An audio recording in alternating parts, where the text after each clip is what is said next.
Así con esta frase comienza la cinta Oppenheimer, una que muchos consideran ser la obra maestra de Christopher Nolan.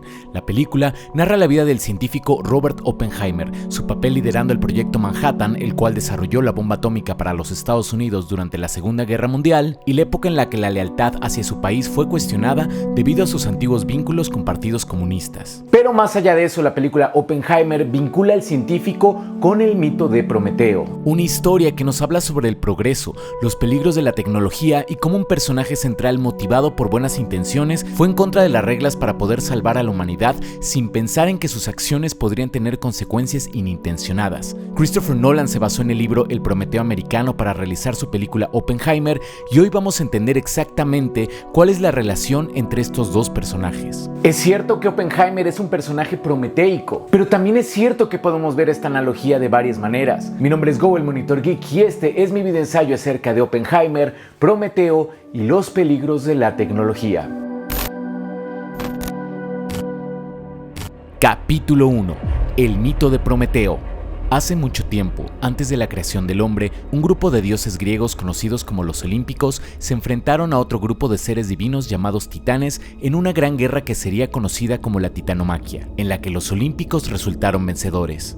Tras su derrota, la mayoría de los titanes fueron condenados a pasar la eternidad en el Tártaro, pero un titán llamado Prometeo, cuyo nombre deriva de la palabra premeditación, peleó del lado de los Olímpicos y fue recompensado por Zeus, quien le encomendó la creación del ser humano. Sin embargo, Zeus pronto comenzó a ver que Prometeo ponía los intereses de sus nuevas creaciones por encima de los dioses, por lo que, enfurecido, decidió prohibir el uso del fuego en la tierra. Es por eso que Prometeo decidió robar el fuego de los dioses y se lo regaló a los seres humanos, quienes ahora tenían un don que los podía alumbrar en la oscuridad, proteger y guiar en su camino. Más allá de eso, Prometeo le brindó a los seres humanos la oportunidad de prosperar. Lamentablemente, Zeus no se quedaría con los brazos cruzados y condenó a Prometeo a vivir eternamente encadenado a una roca en donde un buitre devoraría su hígado todos los días. Este es un pequeño resumen del mito de Prometeo. Cabe aclarar que existen distintas versiones y variaciones, pero ya con esto podemos hablar del poder simbólico de este mito y por qué se relaciona con Robert Oppenheimer. La película Oppenheimer está basada en el libro El Prometeo americano, pero esta no es la única vez que se le ha relacionado a Prometeo con otra persona, personaje o concepto. Percy Shelley retrata a Prometeo como un héroe romántico, rebelde y compasivo que desafía a los dioses para brindarle el fuego a los seres humanos. Mientras tanto, su esposa Mary Shelley, a través de su libro Frankenstein o El moderno Prometeo, parece brindarnos otro punto de vista, uno que nos advierte de los peligros de la ambición descontrolada y la búsqueda desmedida del conocimiento. Entonces tenemos dos maneras diferentes de ver a Prometeo. Por un lado podemos verlo como este personaje audaz que rompe las reglas para darle a los seres humanos los dones y habilidades que antiguamente únicamente eran privilegio de los dioses, y por el otro podemos verlo como este portador accidental de la destrucción, alguien que intentó brindar progreso pero que, al hacerlo, también le dio a la humanidad la capacidad de destruirse a sí misma.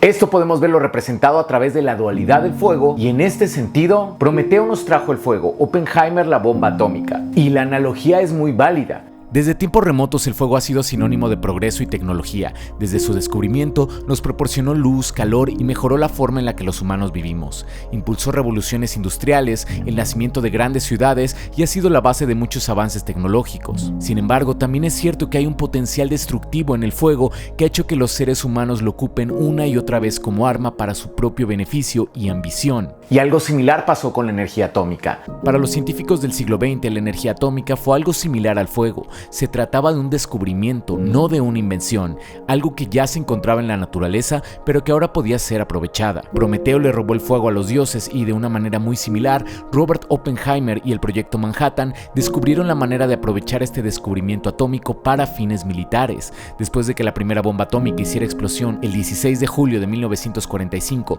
durante la prueba del Trinity, Oppenheimer diría su frase más famosa, con la cual parece reconocer que el ser humano, por primera vez en la historia, tenía en sus manos el poder de ejercer destrucción bíblica.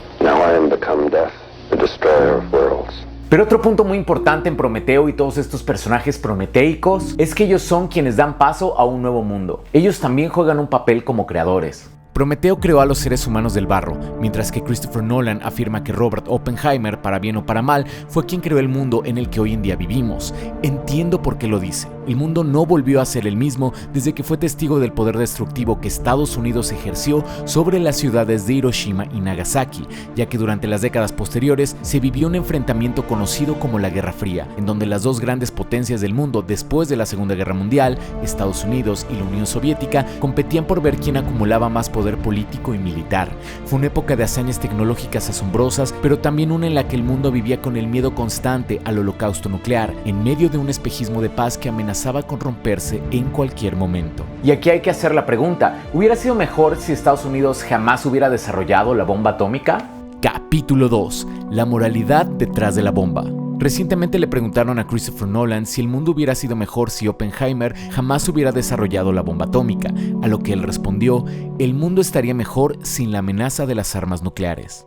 Y es que para entender bien cómo fue que la comunidad científica llegó a la conclusión de que necesitaban comenzar a trabajar en una bomba de esta magnitud, hay que entender un poco el contexto histórico. En 1938, los científicos Fermi y Szilard logran por primera vez la fisión nuclear en el laboratorio y temen que Hitler se apodere de su investigación, por lo que deciden pedirle a Albert Einstein que le escriba una carta al presidente Roosevelt. Un año más tarde, Einstein le escribe la carta al presidente advirtiéndole que los nazis están desarrollando una bomba atómica, por lo que le sugiere comenzar a hacer lo mismo. Esto es un punto que la película Oppenheimer presenta muy bien. Se nos dice que la comunidad científica estaba al tanto del poder destructivo que significaría la existencia de dicha bomba, sabía que los nazis tenían la capacidad tecnológica para desarrollarla y decidieron comenzar a hacer lo mismo. De hecho, la película en un principio también nos presenta a Oppenheimer como una persona verdaderamente preocupada por la situación que la población judía estaba viviendo al otro lado del mundo. Sin embargo, en un punto de la guerra, la Alemania nazi de Hitler fue vencida y muchos científicos, entre ellos el mismo Szilard, ya no veían ético el hecho de atacar a Japón, un país que se encontraba al borde de la derrota con semejante poder destructivo. 70 personas de la comunidad científica firmaron una carta dirigida hacia el presidente de los Estados Unidos que decía lo siguiente: hasta hace poco temíamos que Estados Unidos fuera a ser atacado por bombas atómicas durante esta guerra y que nuestra única defensa yacía en un contraataque por los mismos medios. Hoy, con la derrota de Alemania, este peligro pasó. El desarrollo del poder atómico le dará a las naciones nuevos medios de destrucción. Las bombas atómicas en nuestro poder solo representan el primer paso en esta dirección. La nación que siente el precedente de liberar estas nuevas fuerzas de la naturaleza con propósitos de destrucción tendrá que lidiar con la responsabilidad de haber abierto la puerta a una época de devastación en una escala inimaginable. Lamentablemente, el presidente Truman no leyó esta carta sino hasta después de haber lanzado la bomba, y en la cinta Oppenheimer vemos cómo él está de acuerdo en lanzar la bomba sobre Japón. ¿Habrá hecho lo correcto? La narrativa que en muchos lados todavía se maneja es que Japón no estaba dispuesto a rendirse y que la bomba realmente salvó vidas, ya que el costo humano de invadir Japón por métodos tradicionales hubiera ocasionado a la larga más muertes en ambos lados. Sin embargo, hay que saber que para 1945 la gran mayoría de las ciudades japonesas ya habían sido destruidas por el bombardeo incendiario puesto en marcha por el general Curtis LeMay, quien al final de la guerra dijo lo siguiente en una conferencia de prensa: la guerra se hubiera terminado en 2 semanas sin que los rusos se involucraran y sin la bomba atómica. La bomba atómica no tuvo nada que ver con el final de la guerra en lo absoluto. Un año más tarde, en 1946, el estudio del bombardeo estratégico, el cual fue llevado a cabo por el gobierno de los Estados Unidos, determinó lo siguiente: Japón se hubiera rendido incluso si las bombas atómicas no hubieran sido lanzadas. Entonces la pregunta es ¿por qué? ¿Por qué desatar tal destrucción en una población civil? Oppenheimer es presentado en la cinta como una persona muy cuidadosa a la hora de dar declaraciones y demostrar sus verdaderas intenciones, por lo que no queda claro si apoyó el lanzamiento de la bomba por una cuestión de ego, por satisfacer su curiosidad científica, o si realmente creía que se trataba de una acción necesaria. Sin embargo, las intenciones de su país seguramente eran otras. Hay muchas razones por las cuales Estados Unidos pudo haber tomado la decisión de lanzar la bomba, desde justificar el gasto masivo del proyecto Manhattan hasta el hecho de querer intimidar a otras naciones. Pero lo que sí es un hecho es que el lanzamiento de la bomba en una población civil le dio a Estados Unidos la oportunidad de estudiar los efectos de su arma más poderosa a largo plazo. Y esto hace que nos preguntemos, ¿la tecnología es peligrosa? Esa es la pregunta central que la cinta Oppenheimer y en general las figuras prometeicas, como el propio Oppenheimer o Frankenstein, nos plantean. Se trata de historias cautelares que nos advierten que el hecho de que podamos hacer algo no necesariamente significa que debamos hacerlo. En este sentido, el filósofo Martin Heidegger también habló del tema poniendo de ejemplo el río alemán Rin, el cual, señalaba, era una fuente natural de asombro e inspiración.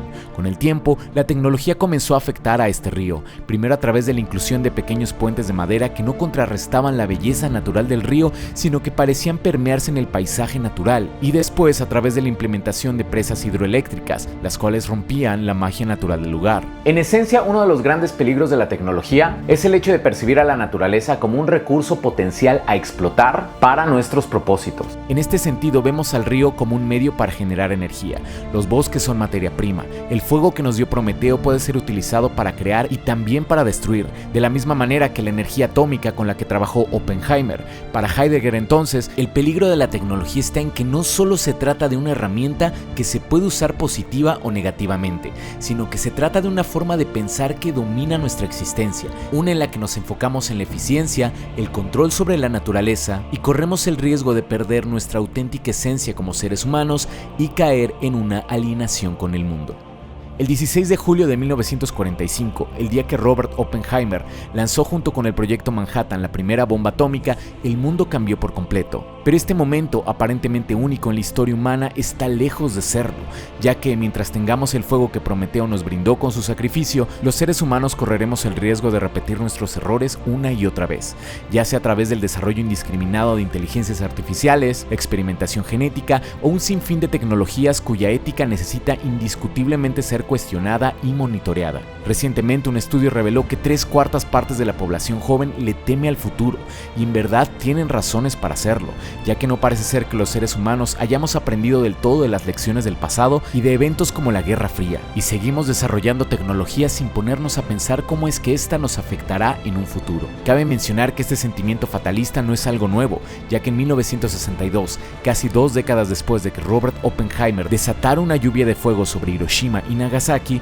un periodista francés le preguntó si creía que la humanidad estaba cavando su propia tumba a través de la creación de tecnologías como la bomba atómica, a lo que él respondió: es posible, no soy optimista, pero mantengo la esperanza.